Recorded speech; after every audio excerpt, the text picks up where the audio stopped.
Uy, gahi pa siya guys. Ayan oh. Pero sana naman okay pa to. Uy, ang laki. Baka. Uy, humok naman guys. Ayan oh. Uy, ang laki guys. Ito guys, ano kaya to? Uy!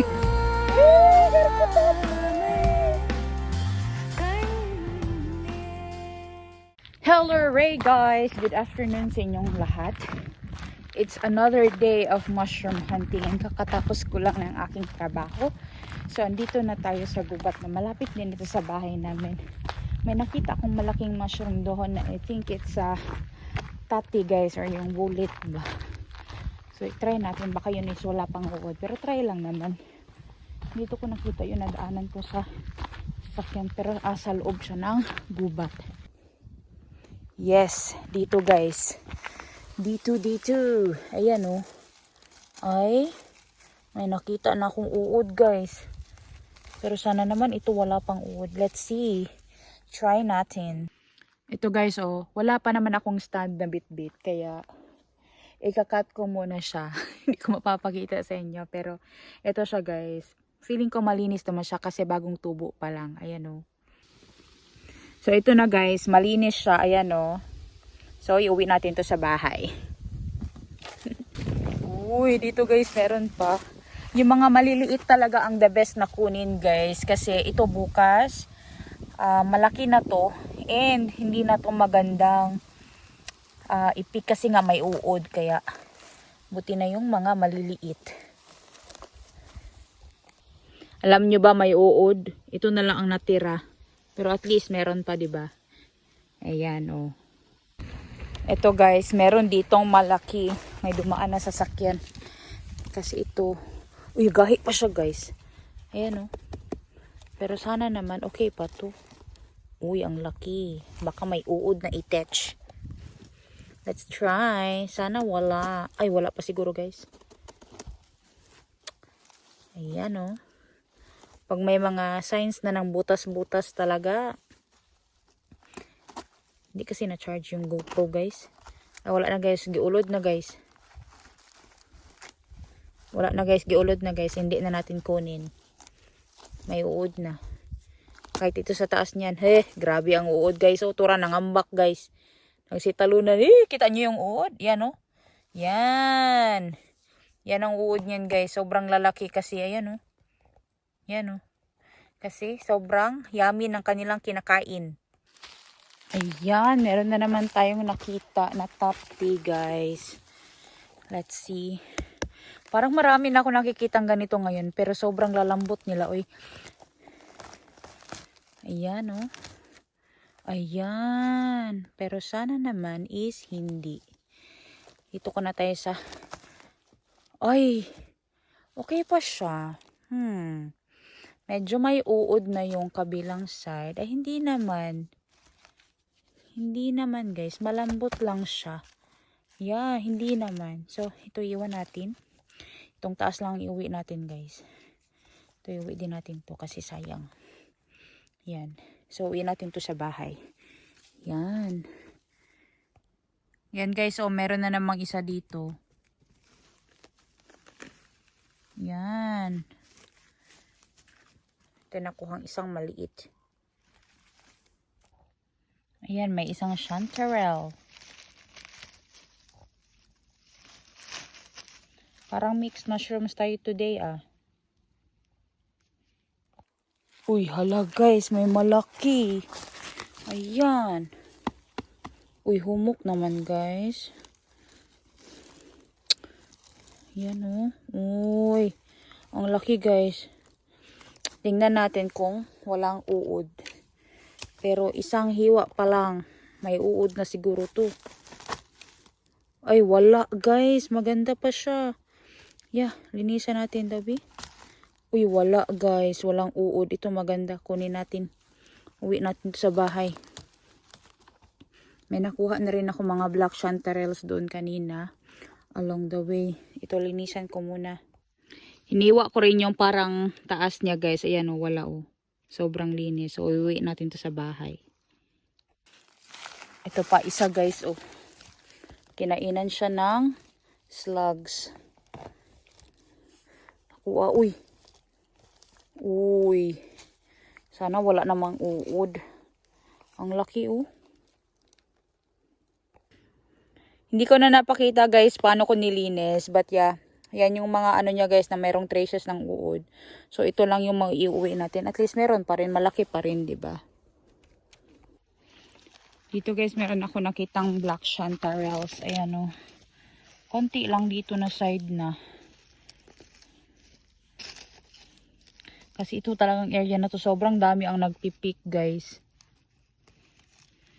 Kaya konti na lang din ang meron dito. Kasi hindi ako nagpipik kapag may nakita akong maraming tao. Para sa kanila na din yun. Wala nang kaagaw. So kung ano lang yung natira dito, yun na lang din sa akin, di ba? Pero kuhanin natin to kasi mahal ito. Meron akong nakita dito guys. Yan, oh. Ano kaya to? Ay! Kala ko tati guys, di pala. Na-prank tayo. Meron ditong chanterelles guys, oh. Yan, chanterelles. Chanterelle lang kasi isa lang man siya. Ayan, tiko-ko siya. Let's cover it. Yan, oh.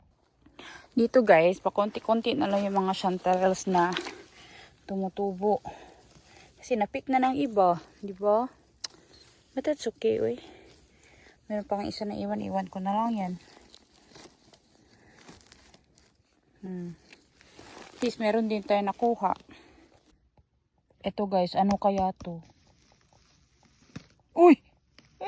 Herkutati! Guys, herkutati! Herkutati guys! Oh my God! Sabi, sana di pa to inuud. Bagong tubo pa guys, ang ganda! Ang ganda. Ang ganda, grabe. Ayan, oh. Uy, ang ganda niya, guys. Parang araw nga natin today, guys, for herkutati. Ayan, oh.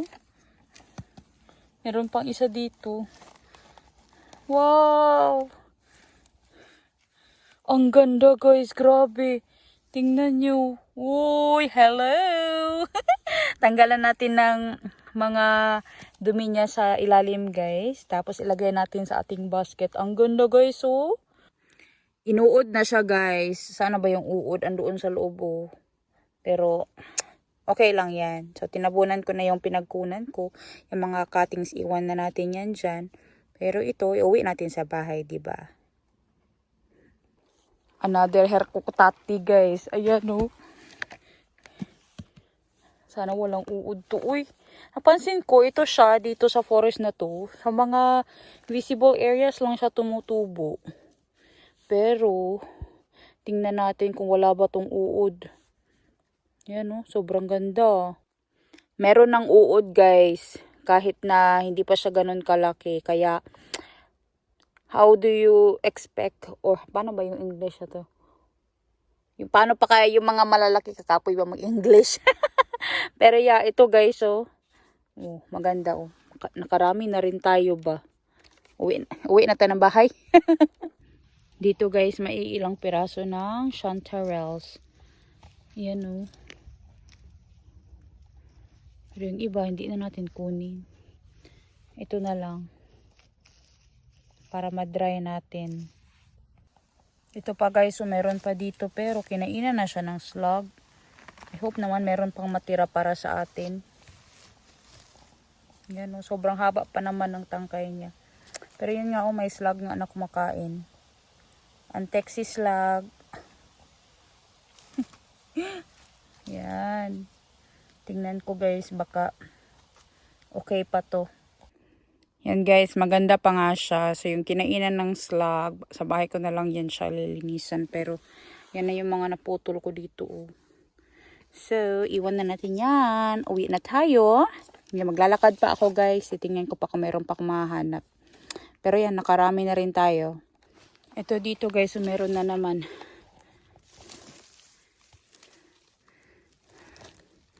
Ayan, ang ganda guys. Sana wala pa tong uod. Let's see. Sana wala pang uod. Grabe ang uod guys. Ito na lang ang natira sa atin. But it's okay. At least meron, di ba? Let's move on. Dito guys, so merong another edible na mushroom. Ito naman is yung rosco. Maraming types ng rosco guys. Pero ito is mabilis din itong uurin. Kaya let's see kung wala pa itong uod. Ayan. Meron pa dito oh. Ayan. Ito bagong tubo pa siya guys. Pero may uod na. Mabilis din kasi ito silang uurin guys. Lahat na edible talaga. Tinitira ng mga uod guys. Pero yan oh. Uuod man guys. Hindi na natin kunin. Pero marami pa dito guys. Ayan oh. Rosco. Yan. Ito naman meron ding uod guys. Yan oh. Inuud din talaga siya. Yan oh. Pero ang ganda niya tingnan. Rosco ito guys. Dito guys merong chanterelles. May naabutan pa tayo ditong chanterelle ba? Yan. Yan.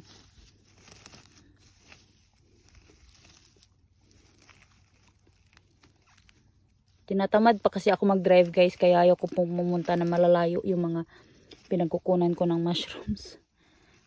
Basta pagod ako sa trabaho. Hindi ko talaga pilitin. Pero ito dito maraming chanterelles guys. At least meron tayong nakuha, di ba? Yan pa oh.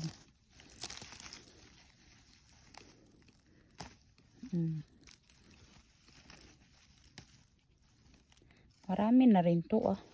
Basta more than 2. O yung maliliit iwan ko na dyan. Ito pa oh, meron pa ditong chanterelles na ilang piraso. Yan oh.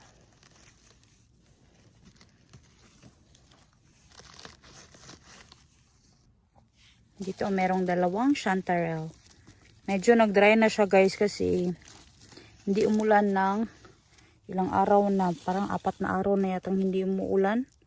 Yan o. Ito naman guys yung candy cap. Ito yung mushroom na para siyang candy sa loob ng gubat. And yung amoy nito guys is napakabango. Parang maple na parang ano ba parang anis. Basta mabango siya guys. Tapos ito is ang mushroom na ginagamit as like para bang paano tawag dyan pangpalasa ba nga guys. Parang basta isulat ko na lang sa ano guys sa screen para saan siya. But yeah, ito is pwede din ito ma-pick. Nag-pick na ako nito before. And this year ko lang to natutunan. So mag-pick tayo ng iba nito guys kasi meron din dito na tumutubo. Ayan o. So, paano mo siya malalaman? Ito is, nagre-release siya ng parang milk. Ayan o, magtubig yan siya guys. Pero ito kasi is medyo dry. Kaya, ano na, hindi na siya nagre-release.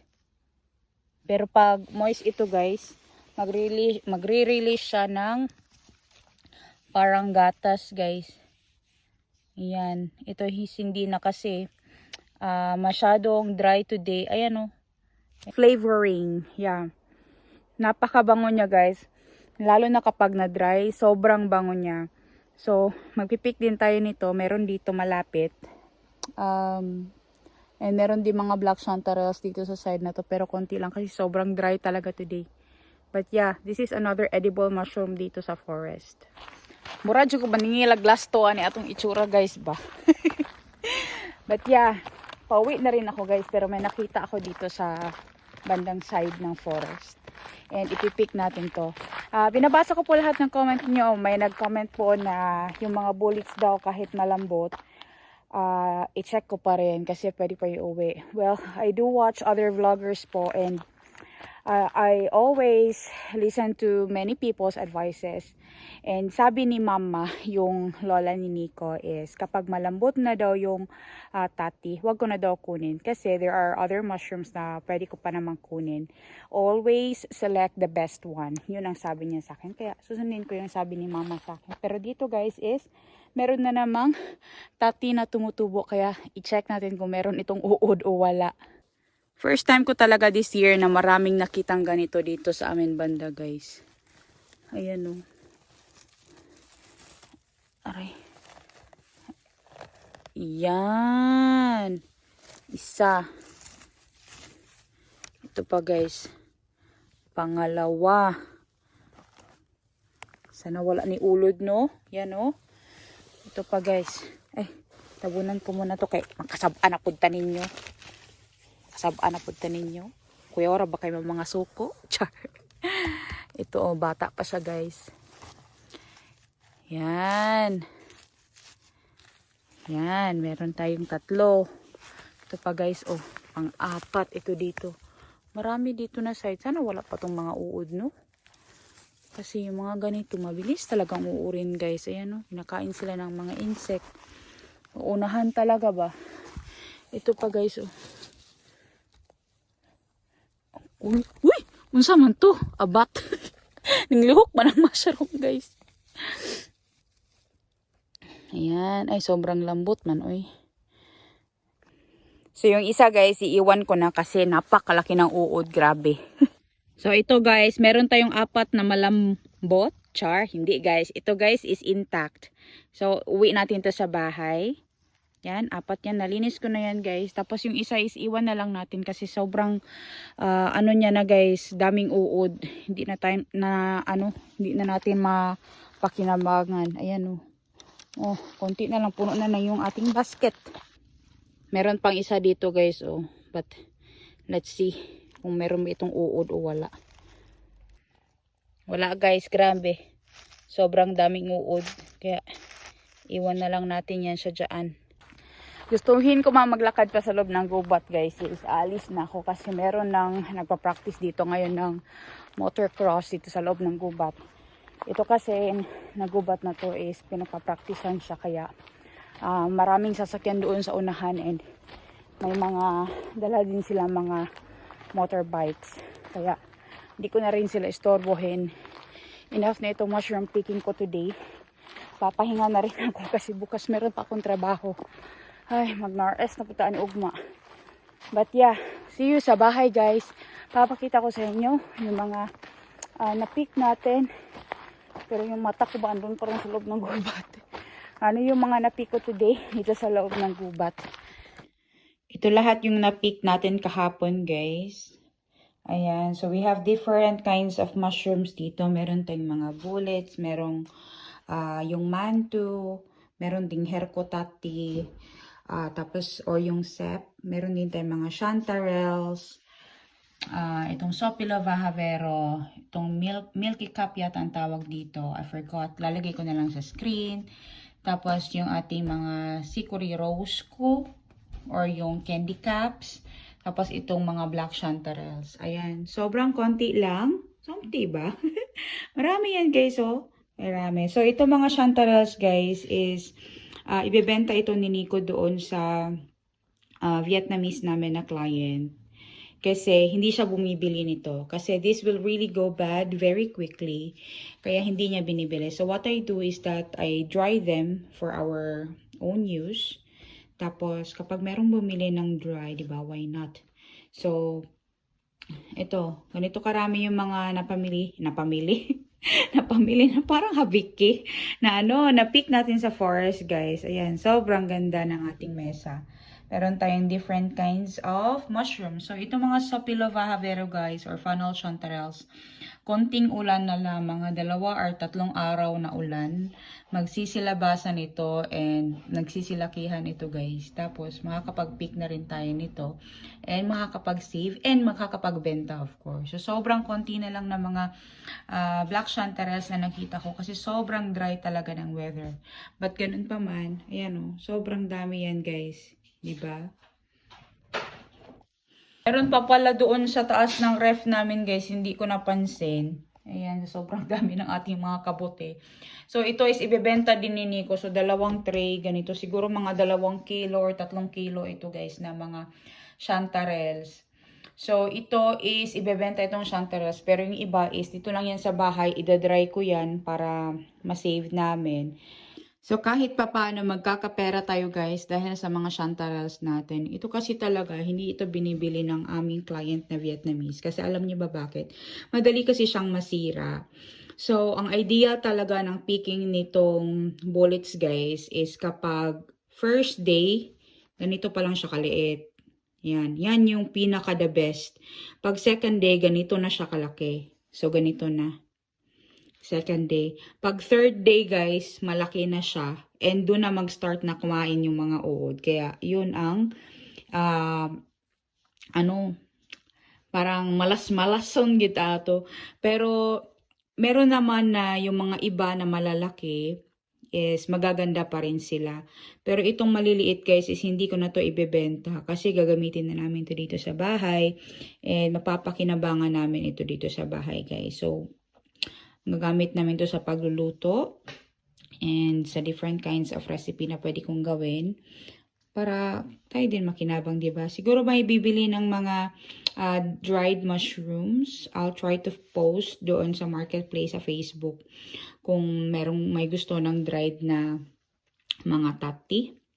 So, let's see. Pero sobrang ganda ng mga ganito guys, oh. Ayan. Mas gusto ko yung maliliit guys compare doon sa mga malalaki. Kasi yung mga malalaki guys, meron talaga siyang maraming tatsa. Ayan o, kinakainan na siya ng slugs. Hindi na siya maganda masyado tingnan. Kapag ibebenta mo siya sa store, diba? Syempre kung quality ang hahanapin mo, hindi ka mag-ano ng hindi ganun kagandahang quality. Maganda naman talaga ang quality nito guys. Kaso lang, alam mo yung pag meron silang standard na fina-follow, parang hindi siya papasa doon. Kaya sabi nung client namin, hindi daw siya bibili kasi isang araw ito, 2 araw, magsa-start na siyang lalambot. Ayan o, magiging spongy siya. Kasi kahapon ito na pick eh. Kaya kailangan ko siyang i-dry. Kaya yun guys, kaya hindi ko rin pinupulot talaga lahat ng mushrooms na nakikita ko na ganito na, alam mo yung sobrang malambot na dito sa gitna. Kasi sabi ng lola ni Nico, pick only the best one. Kasi may babalik din naman yan. Hindi naman kailangan na lahat is kuhanin natin, di ba? Para may maipakita lang. Pick only the best one. Yun lang ang sabi sa akin. Kaya, hindi ko talaga pinipick din yung iba na humukon. Yung dito sa gitna guys na nagkahiwalay-hiwalay na yung parang mga fibers niya. Hindi ko na siya kinukuha guys kasi sa gitna meron na siyang dinaanan na siya ng mga uod. Medyo maliliit lang talaga yung uod guys, hindi siguro makita. Ito nga yung color yellow nito. Maraming uod guys, tinanggal ko nung andun ako sa gubat. Kasi nga, anihin ko naman yung uod pagdating sa bahay. Hindi naman makain yung uod guys. Pero yung mga ganito guys, yung mga sobrang maliliit na mushrooms. Ayan o, ito mga 2 days na ito or 3 days. Kasi ayan o, nag-start na kinainan. Ayan. Alam niyo naman dito sa Finland, napakataas talaga ng quality din ng mga products nila. Kaya, hindi din tayo basta-basta makakapagbenta. Pero ito mga chanterelles guys, and itong Mustator Visieni, and itong Sopilova Havero, these are one of the most prized mushrooms here sa Finland na binibili talaga. And pinag-aagawan ito sa marketplace guys. Kasi nga, mahal siya na mushroom and napakasarap talaga. Masarap din talaga to, para talaga siyang karne. Pero kapag hindi mo naabutan guys sa season niya, guys, maabutan ka ng uod na katawan lang ka sa uod guys kasi sila na ang nakinabang. But that's okay. Next season na naman ulit, 'di ba?